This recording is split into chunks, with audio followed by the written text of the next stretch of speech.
दोस्तों नमस्कार, स्वागत है आपका बड़ी खबर बड़े खुलासे में। दोस्तों, बंगाल चुनाव को भारतीय जनता पार्टी कितनी गंभीरता से ले रही है, इसका अंदाजा इसी से लगाइए कि वहां के प्रभारी के रूप में अमित शाह को नियुक्त किया गया है। दूसरी तरफ प्रधानमंत्री मोदी वहां अब कमान संभाले हुए हैं। जो बंगाल के सांसद हैं, उन सभी सांसदों को दिल्ली में प्रधानमंत्री ने बुलाया और उनके साथ मीटिंग की है और तय किया कि किस तरह से बंगाल के चुनाव को जीतना है। यानी मोदी जी के पास जो अनुभव है, उस अनुभव को उन्होंने साझा करते हुए, प्रयोग करते हुए ये तय किया कि बंगाल में अधिकतर सीटों पर जीत हासिल करनी है। और ये तय हो गया है कि बंगाल में सरकार तो बीजेपी की ही बनेगी, लेकिन इतना बहुमत आ जाए कि कुछ दौड़ तोड़ करने की जरूरत ना पड़े। मोदी जी ने सभी सांसदों को बुलाया है और सांसद के साथ विधायक सब मिले मोदी जी से और उन्होंने एक रणनीति पर तैयारी की है। खास तौर पे जो इस समय एसआईआर चल रहा है, उस एसआईआर में जी तोड़ मेहनत करते हुए अपने बीएलओ को कैसे एक्टिव करना है, विधायक और सांसद कैसे नजर बनाए सकते हैं कि एसआईआर में कोई गड़बड़ी ना हो। क्योंकि ये खबर लगातार बंगाल से आ रही है कि ममता बनर्जी एसआईआर में गड़बड़ी करा रही हैं। बहुत सारी गड़बड़ी सामने आई है। ऐसी सामने आई है एसआईआर में कि 2000 से अधिक बूथ ऐसे निकले जहां 2002 का जो एसआईआर है उसमें कोई बदलाव नहीं है। यानी कोई व्यक्ति 2002 के बाद से ऐड नहीं हुआ, कोई व्यक्ति ट्रांसफर नहीं हुआ, किसी व्यक्ति की मृत्यु नहीं हुई। ये हो कैसे सकता है? और इसीलिए मोदी जी ने खुद कमान संभाली है और जो सांसद हैं उन सबको इस बात के निर्देश दिए हैं कि वो इस पूरी बात पर नजर बनाए रखे। आप इसी बात से आप अंदाजा लगाइए कि ये सब जो हो रहा है, इस सब के चलते ये बड़ा महत्वपूर्ण है कि चुनाव जीतने के लिए सबसे पहली कड़ी है एसआईआर को ठीक से करना। और इसीलिए मोदी जी ने खुद सांसदों को ये कहा है कि जो एसआईआर हो रही है, इस एसआईआर पर नजर बना के रखें, मैदान में उतरें, अपने कार्यकर्ता जो बीएलए हैं उन पर नजर बनाए रखें और बीएलए को एक्टिव करें। अगर टीएमसी का कोई गुंडा, कोई कार्यकर्ता कोई धमकाने की कोशिश करता है, किसी प्रकार की कोई गड़बड़ी करता है, तो उसको आप जरूरत पड़े तो अधिकारियों के ऊपर तक पहुंचाएं, पार्टी के शीर्ष नेताओं तक पहुंचाएं। और ये टिप्स जो है मोदी जी ने सांसदों को इसी प्रकार से दिए हैं। दूसरी बात, साथ साथ उन्होंने ये कहा कि अगले साल जो विधानसभा चुनाव हो रहे हैं उसमें असम भी एक हिस्सा है और असम में भी चुनाव होना है। तो इस बारे में फीडबैक भी लिया गया सभी सांसदों से कि आप क्या क्या कमियां देख रहे हैं, हमारी तरफ से यानी सरकार की तरफ से आपको क्या मदद चाहिए, और जो चुनाव आयोग की तरफ से कोई आपको लग रहा है कि और काम करने के हैं वो भी हमें बताइए। यानी पूरी तरह से सांसदों से फीडबैक मोदी जी ने लिया है। और ये चुनाव के पहले, यूं तो हर बार मोदी जी करते हैं, लेकिन बंगाल और असम को लेकर खास तौर पे मोदी जी चिंतित हैं।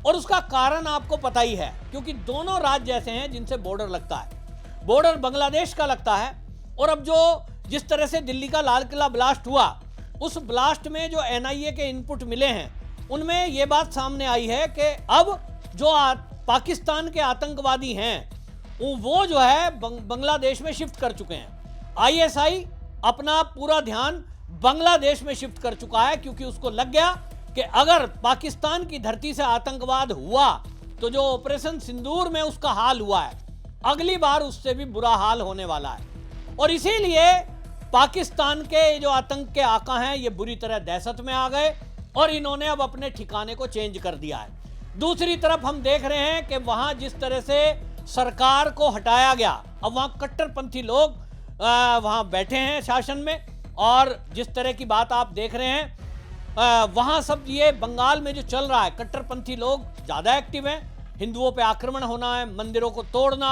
बाकी वहां कुछ भी करे कोई दुनिया में बोलने वाला नहीं है, क्योंकि अमेरिका का भी साथ कहीं ना कहीं पीछे दिखाई दे रहा है। और इसीलिए अब मोदी जी इस बात की गंभीरता को समझ रहे हैं कि अब हमारा जो पूरा अटेंशन पाकिस्तान बॉर्डर पर था, अब इसको बांग्लादेश के बॉर्डर पर भी ध्यान रखना पड़ेगा।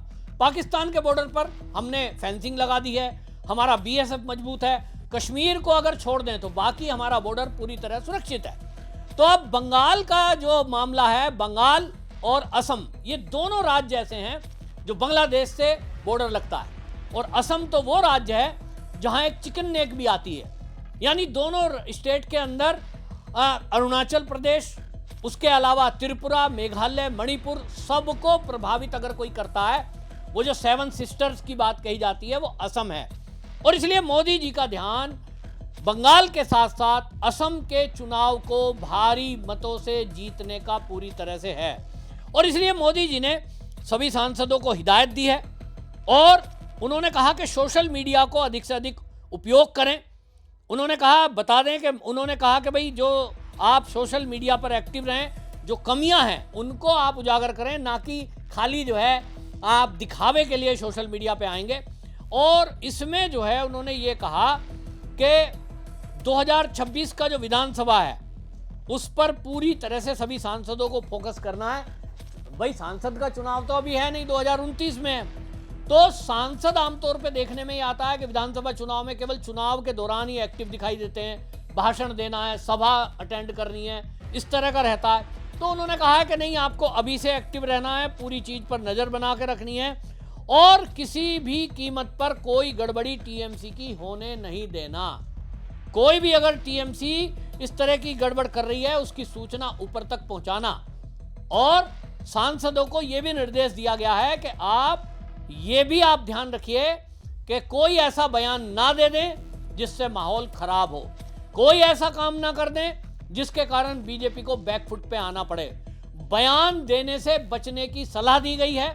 मोदी जी ने उनको कहा है कि ये जो बयान देने का काम है, पहले भी एक बार आपने सुना होगा बयान वीर शब्द इस्तेमाल मोदी जी ने किया था, फिर से एक बार सांसदों को हिदायत दी है कि आप टीएमसी क्या कह रही है, क्या कर रही है, उसको काउंटर करने का काम जिन लोगों की जिम्मेदारी है वो करेंगे। आप संयमित भाषा का इस्तेमाल करेंगे। यदि टीएमसी कोई मारपीट की बात करती है, उस तरह की बात करती है, कोई हमला करती है, उसका प्रतिकार नहीं करना है, केवल उसको हाईलाइट करना है। यानी टीएमसी के जो लोग हैं, जैसे आपने देखा हुमायूं कबीर, वो जो है टीएमसी में था और वो कह रहा है कि हम बाबरी मस्जिद बनाएंगे।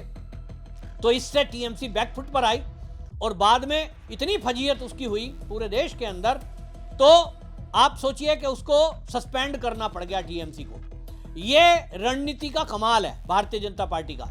अब इसके नतीजे टीएमसी अलग से भुगतेगी, लेकिन कुल मिलाकर इसी तरह की रणनीति बनाई है कि हम फ्रंट फुट पर खेलेंगे लेकिन अपने आप को सेफ रखते हुए, बयान देंगे लेकिन अपने आप का बचाव करते हुए, चुनाव की रणनीति में काम करना है, कार्यकर्ताओं को कैसे एक्टिव करना है, अधिकारियों से कैसे व्यवहार करना है, ये सारे टिप्स मोदी जी ने दिए हैं। इसी में आपको बता दूं, ये जो है नजर बनाए रखने के लिए कहा गया है पूरी तरह से सांसदों को कि आप जो टीएमसी के सांसद हैं उन पर भी नजर बनाए रखें, कहीं वो जोड़ तोड़ की नीति नहीं कर रहे हैं। हालांकि अभी कैंडिडेट तय होना अभी लंबी प्रक्रिया है, लेकिन आपको बता दूं जनवरी महीने से ये शुरू हो जाने वाला है। जैसे ही ये दिसंबर जाएगा, जनवरी में चुनाव का नोटिफिकेशन जारी हो जाएगा, लेकिन सांसदों से फीडबैक ये मांगा गया है कि आपके एरिया में जो जो लोग हमारे भारतीय जनता पार्टी के कार्यकर्ता एक्टिव हैं